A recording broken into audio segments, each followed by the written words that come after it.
Alright guys, so back in town now, back working on the Acura here.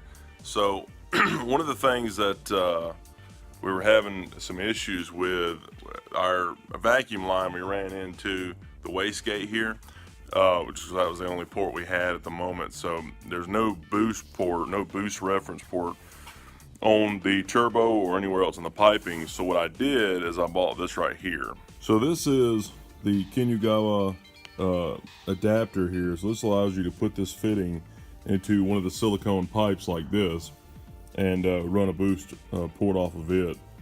So this is the same spring that I put in here. So I put like a 3.5 pound spring. It was a Kinugawa for a tile, and this is obviously the fake one, but it seems to work pretty good. So we're gonna put this into the silicone hose. We're gonna put it in this one, then I'm gonna switch it out with one of these down here. All right, so I picked a drill bit here. It's just a tiny bit smaller than the actual fitting. Drilled that in there, and then I took a lighter to each side of it and kind of, you know, cleaned up the cotton fibers in here and all that stuff. And then I stuck this in from the inside and then screwed it up in here, and that looks pretty good. I'm gonna tighten it just a little bit more and then stick the nut on the end of it, and that allows it to fully tighten up and seal in. So should work pretty good. All right, so this is the boost one port that I decided to go with, was this coupling here to hook on the boost port.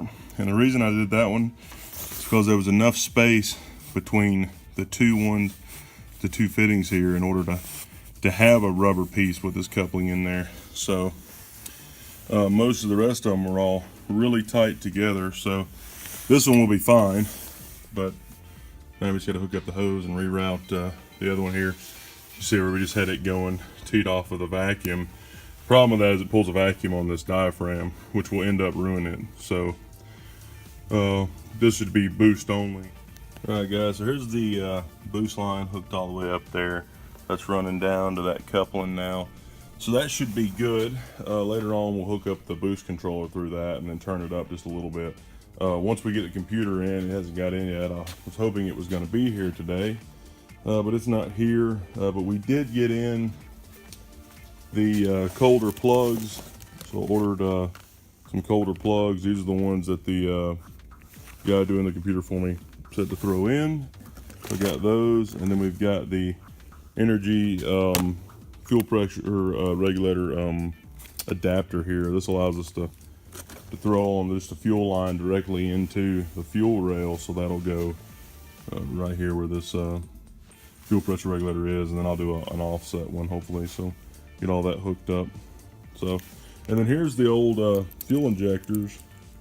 Hopefully these are still good.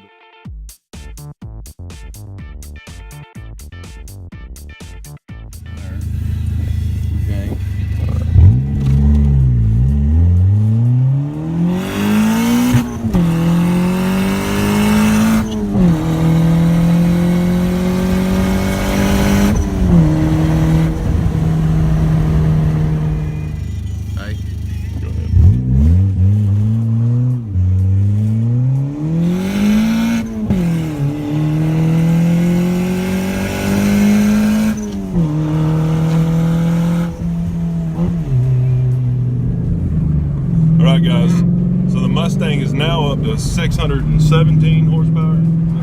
Okay. So just a little break from the Acura. We're trying out Chris's Mustang again, so got it all warmed up. Check it out.